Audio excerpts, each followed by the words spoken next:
जो कर रहे हैं वो उन्हीं की शक्ति से कर रहे हैं, करवा भी वही रहे हैं और ताकत सामर्थ्य भी वही दे रहे हैं।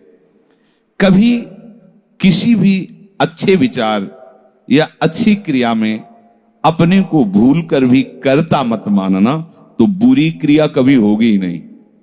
बात पकड़ो। यदि अच्छी क्रियाओं के कर्ता आप बनोगे तो बुरी क्रियाओं से बच नहीं सकते। अगर अच्छी क्रियाओं को देख रहे हो कि प्रभु करा रहे, तो बुरी क्रियाओं का संकल्प ही नहीं उदय होगा। अहम गलित हो गया तो अहम में ही तो सारे विकार रहते हैं। हर समय प्रभु के सामने कृतज्ञ रहो। कितनी कृपा, क्या हमसे लेना है आपको, आप तो पूर्ण काम हो, हमें इतना दुलार कर रहे हो। बलिहारी प्रभु, वो बार बार मन उनके चरणों में लौटता रहता है। प्रभु का विधान सर्वज्ञता से पास हुआ है। वो खूब आगे की, पीछे की, मध्य की सब बात सोच करके उन्होंने आपके लिए विधान किया है। पहले से उन्होंने आपका उस समय मंगल विधान सुनिश्चित कर दिया है। कैसी भी परिस्थिति हो, कभी ऊबना मत, घबराना मत, अधीर मत होना और अपने भगवत विश्वास में कमी मत आने देना। कैसी भी परिस्थिति हो, यह जरूरी है। उबना मत। बहुत हो गया कष्ट सहते सहते, कितना सहूं, नहीं। ये अगर ऐसा आ रहा है तो भी आप भगवद आश्रित नहीं हुए। नहीं, ऐसा आ ही नहीं सकता। बड़ा आनंद आता है, कष्ट में बड़ा आनंद आता है। पूरा का पूरा मन, इंद्रियां केवल प्रभु में होती, क्योंकि कष्ट में कोई विषय की इच्छा तो होती नहीं किसी को भी। भारी पीड़ा है तो सब उसी में होते। जिसने अभ्यास किया है भगवत चिंतन का, आश्रय है प्रभु का, तो कष्ट में भाग के कहां जाएगा, उसी में तो एकदम तन्मय हो जाता है मन, इंद्रिया। आज जो आप भागवती का अभ्यास करते हो तो आपको पूर्वाभ्यास परेशान करता है ना, विषय चिंतन। और जिसने पूर्व में खूब भजन किया है तो आज विषयों के बीच में भी हो तो उसका भजन कैसे रुक जाएगा। सोचो जरा, आज आप खूब भजन की चेष्टा कर रहे हो पर पूर्वाभ्यास आपको विघ्न पहुंचा रहा है ना। ऐसे ही यदि आपने भजन का अभ्यास किया तो वर्तमान में कैसी भी दुखद विषयमयी कैसी भी परिस्थिति हो, वो कैसे रुक जाएगा। जब असद अभ्यास सत अभ्यास के बीच में प्रकट हो रहा है तो सत अभ्यास असत की सत्ता कैसे रहने देगा। इसीलिए जो भजन परायण जन होते, भारी से भारी विषम परिस्थिति में भी हर समय भजन करना नहीं होता, भजन नृत्य करता है, वो निहाल हो जाता है। सुख किसे कहते तब आप जानेंगे, सुख का परिचय तब आप जानेंगे जब इतना भरोसा हो कि कैसी भी परिस्थिति हो, उबना नहीं, घबराना नहीं, अधीर मत होना और विश्वास में कमी मत आने देना। यार कब तक भोगूं, कब तक। ऐसे लोग हैं उद्दंडता करते हैं, पाप करते हैं, उनको बुखार भी नहीं होता। भजन में लगे लोगों को देखो कितना कष्ट। ये क्या है प्रभु, कम से कम उनका शरीर स्वस्थ रखो तो आपका यश गा रहे भजन। उनका विधान सर्वज्ञता से भरा हुआ है। तुम अल्पज्ञ हो, तुम वर्तमान की बात सोच रहे हो। वो तीनों कालों को देखकर निर्णय करके परिस्थिति दिया, इसलिए मस्त रहो उनके भरोसे पर। कभी कई बार चर्चा की है प्रताप राय जी की, बचपन से भजन परायण थे, ईश्वर संपन्न घर था, भाई बहन सब खूब। कुछ दिनों बाद माता पिता पधार गए, पूरा अधिकार। ऐसे भजन में डूबे रहते कि उनका व्यापार था कि जैसे कोई धन लेने के लिए आया तो उसके लिए कुछ गिरवी रखना होता था, आभूषण आदि, और जितनी आवश्यकता है आप धन ले जाइए, और जब धन मिल जाए तो ब्याज सहित उसमें रख जाना और अपना सामान ले जाना। एक बक्सा रखा रहता था और वो आप माला लिए हर समय भजन करते रहे। बड़े वास्तविक आंतरिक वृत्ति से प्रभु में लगे थे। पर उनकी कुल परंपरा का यह व्यापार था। जैसे सदन जी की कुल परंपरा, तो कुछ गृहस्थ ऐसे महापुरुष जो अपने, भगवान भी कहते पर धर्मो भयावहा सुधर्मो निधनो श्रेया, पर धर्म, वो जो वहां का काजी था उसने देखा कि बिना किसी प्रयत्न के बड़ा आनंद इनके चल रहा है, तो जलन होती, जो भगवत विरोधी जन, विमुख जन होते हैं तो जलन होती है। इसको दूसरे रूप में हम कह सकते हैं कि प्रभु अब उनके भजन का फल देना चाहते थे। दोनों बातें,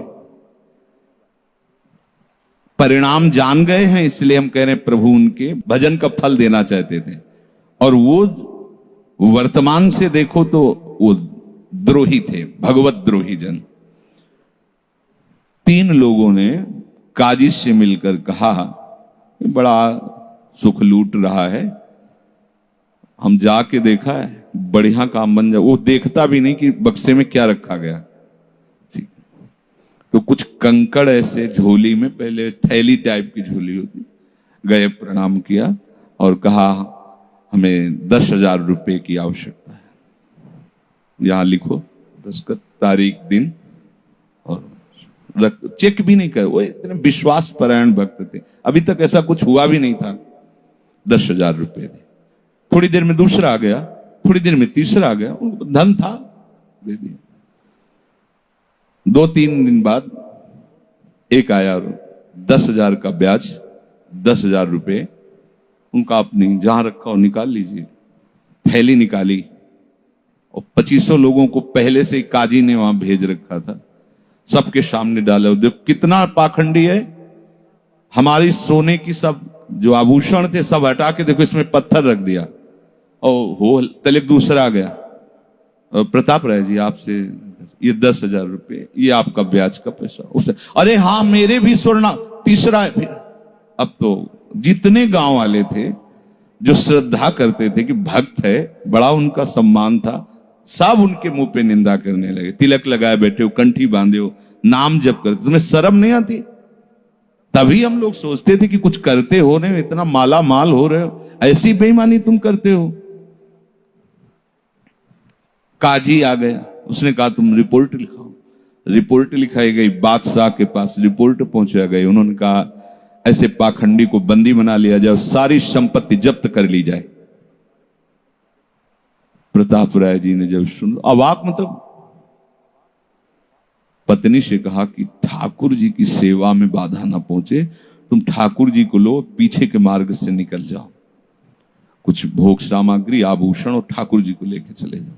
पत्नी ने ऐसा किया, साफ एक बर्तन भी नहीं रहने दिया और उनको हथकड़ी डाल करके जेल में पहुंचा दिया, सब लूट लिया, सब नष्ट भ्रष्ट कर दिया। अब आप देखते जाओ। जब वहां पहुंचे तो जो विरोधी जन थे तो उन्होंने कहा कि ठाकुर के बहुत से आभूषण, बड़ी महंगी मूर्ति इनकी ठाकुर की, इनकी पत्नी, उसको तो आपने बंदी नहीं बनाया। सरकारी सैनिकों ने खोज की तो अपने मायके चली गई थी, वहां से उनको बंदी बनाया, ठाकुर जी को ला करके जहां धन का स्टॉक था वहां रख दिया, आभूषण सब उनके, दोनों को एक जगह हथकड़ी बेड़ी डाल के वो ठाकुर जी से एकांत में जेल में कहने लगे कि ये सब लीला तो हमें बर्दाश्त है, लेकिन आप जो हमारे प्राणनाथ हैं, आपको बंद कर दिया गया, भोग नहीं लगेगा, आरती नहीं होगी, आपको शयन नहीं करे, ये हमसे बर्दाश्त नहीं होता। प्राण हमारे ले लो, हम आपकी सेवा के बिना नहीं रह सकते। मुझे ये जो कुछ किया इस तो बर्दाश्त है, पर आप हमारे पास नहीं, आपकी सेवा नहीं, और जीवन भर कुल परंपरा से आपकी सेवा होती, नाथ ये मुझसे बर्दाश्त नहीं होता। विकल होकर के रोए। तो वहीं गलबैया दिए प्रिया प्रीतम जेल में ही प्रकट हो गए, निहाल कर दिया। फिर आगे जो बड़ा चरित्र है, हम ये बताना चाहते हैं कि देखने में तो हमें लगा कि देखो ऐसे महान भक्त के जीवन में कैसी परिस्थिति आई, पर परिणाम देखकर हम ये कह सकते हैं कि ये फल वृत्ति आई, पूरे जीवन के भजन का फल कि सच्चिदानंद प्रभु का साक्षात दर्शन, साक्षात ऐसी महान स्थिति आगे उनकी वर्णन है। या कह रहे कि ऊबो मत, घबराओ मत, अधीर मत हो, विश्वास में कमी मत होने दो। अब प्रभु ने क्या देखा कि इसे ना संपत्ति के हरण का दुख है और ना इसे किसी सम्मान नष्ट का, पूरे जीवन भर सम्मानित रहे, गांव के सब भगत जी हैं, सब मिटिया मेट हो गया, इस बात का कोई दुख नहीं, केवल मेरी सेवा का सुख। आगे चरित्र में आता है फिर उन्होंने जो लीला की कि बादशाह चरणों में झुका, पूरी समाज के सामने उन तीनों ने स्वीकार किया मैंने कपट किया, फिर जय जयकार। ये तो उनके एक मिनट का काम होता है, ये उनका तिनके को ब्रह्मा बना देना, ब्रह्मा को तिनका बना देना, ये उनका तो खिलवाड़ होता है। इसलिए कभी विश्वास कम मत करना, क्योंकि ऐसी परिस्थिति आ सकती है कि आपको लगेगा कि अगर भगवान होता, मान लो वहीं थोड़ा सा नकारात्मक सोच कर ली जाए कि ऐसा क्या, जीवन भर आपसे प्यार करके भजन, इतनी भारी बेइज्जती, ऐसा ऐसा। भक्त अगर ऐसा चिंतन करता है तो शरणागति नहीं, क्योंकि शरणागति में विपरीत चिंतन की जगह नहीं होती, शरणागति में संशय नहीं होता। उसकी कृपा के असंख्य रूप हैं,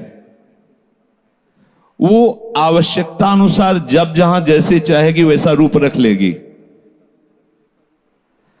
और आप शरणागत हैं तो आपके लिए अब कृपा के सिवा कोई दूसरा होगा नहीं। बैठा लिए हृदय में, आप प्रभु के शरणागत हैं, अब आप पर कृपा ही कृपा होगी। पर लिखा हुआ कि कृपा असंख्य रूप धारण कर सकती है, कोई भी रूप उसका हो सकता है। अब आदर करना, अब आपके जीवन में केवल कृपा होगी, शरणागत है पर उसका आदर करना। प्रभु के कृपा में, विधान में जो संदेह कर बैठता है, विरुद्ध चिंतन कर लेता है,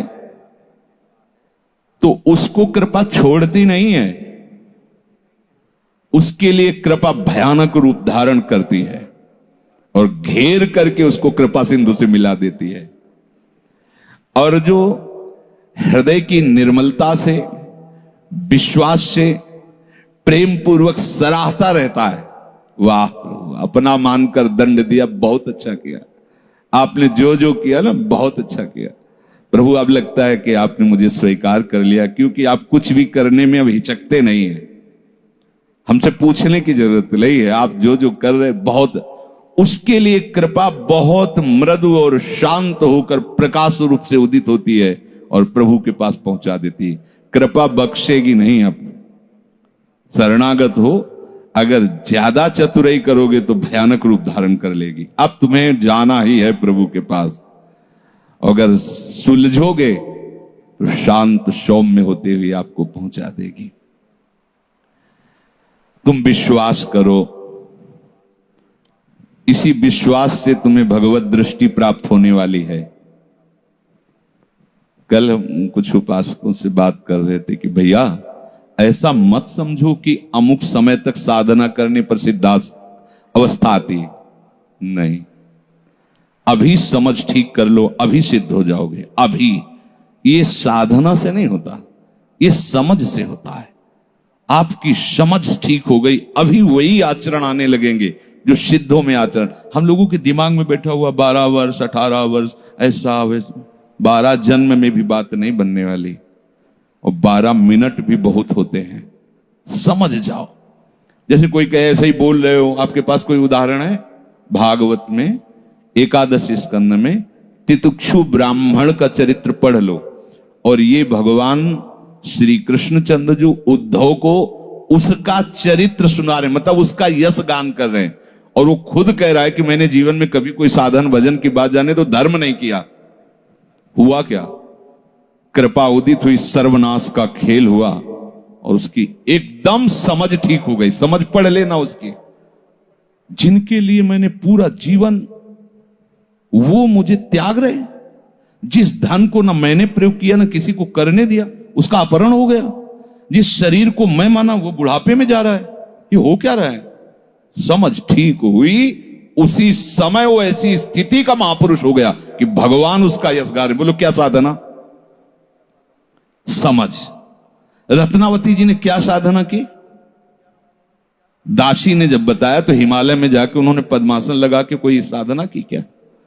दासी ने बताया कि सबका प्रीतम परम सुंदर करुणामय बिहारी जो है, बस समझ पकड़ लिया बिहारी जी। और महान सिद्ध। अपने लोग ऐसी धारणा बनाए हुए कि धीरे धीरे विषय छूटेगा, कामनाएं छूटेंगी, इतने वर्ष कम से कम, ऐसा वैसा।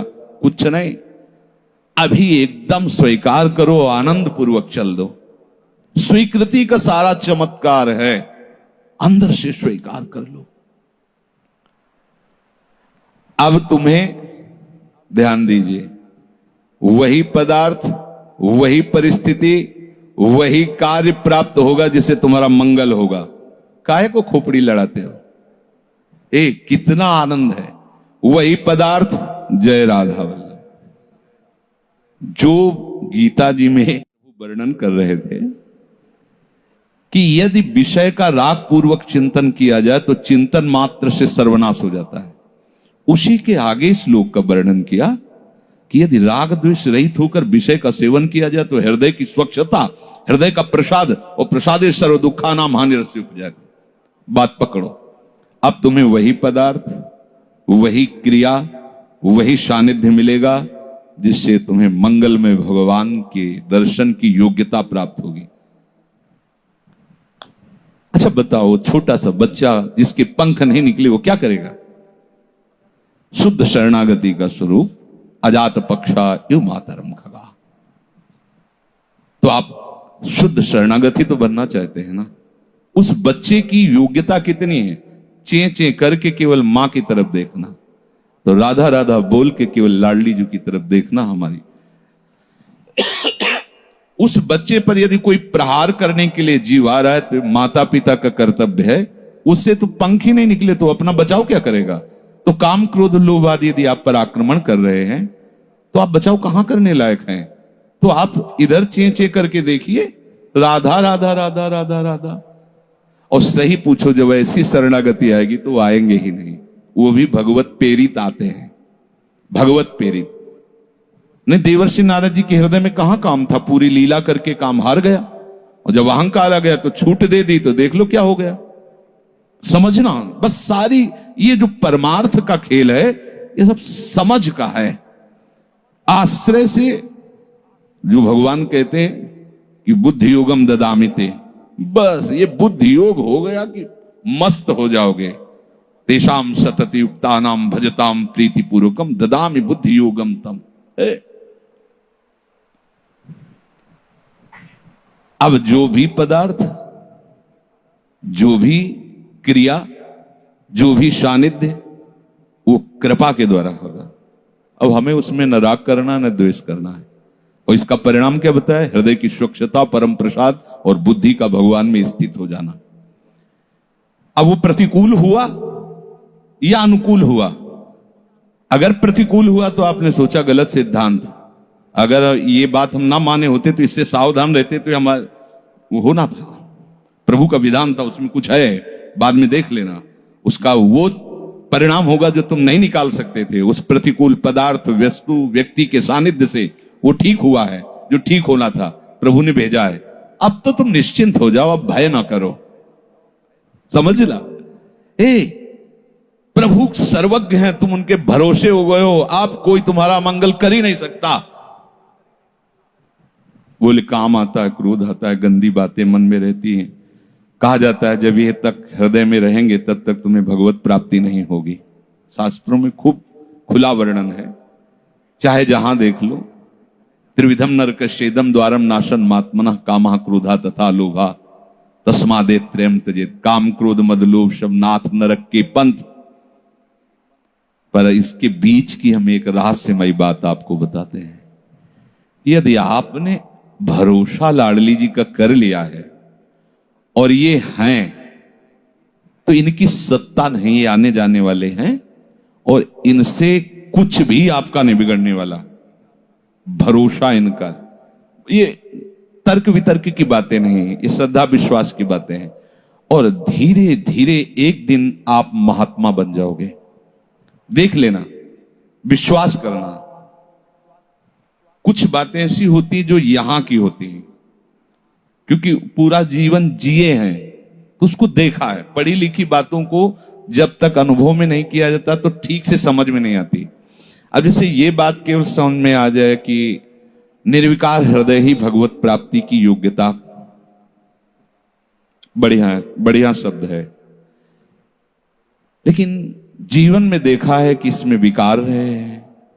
जीवन में देखा है इसमें बहुत सी घृणित बातें रही और कसर रखा नहीं साधन में, भजन में, साधन में, उपासना में। गुरु कृपा से छूट नहीं दी। जीवन हो गया 5 मिनट भी इसको छूट नहीं दी। हर समय जैसे दुश्मन पर सवार रहे। देखो बीमार हैं, बुखार, ये दुनिया का सब नाट, छूट नहीं है। अगर थोड़ी भी सांस है, चलने की हिम्मत है तो चलेंगे। ऐसा नहीं कि बीमार हूं पड़ा, नहीं, हिम्मत है तो बैठेंगे, चिंतन सब।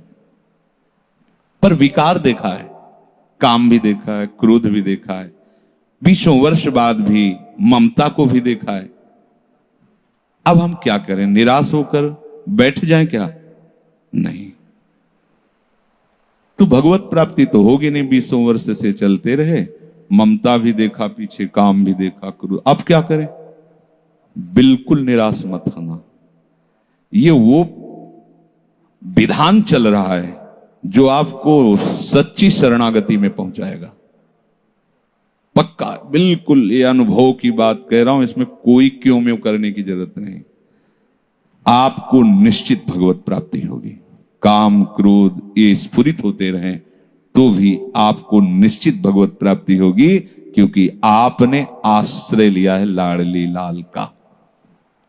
इस पर किसी का तर्क नहीं चलेगा। जैसे कोई कहे तुम्हारे कहने से होता है, पता नहीं तुम्हारी छाती का अनुभव गलत हो तो।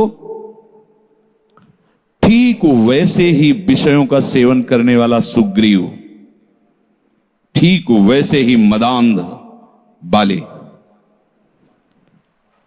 वो नहीं जानता भगवान को। भगवान सुग्रीव नहीं जानता।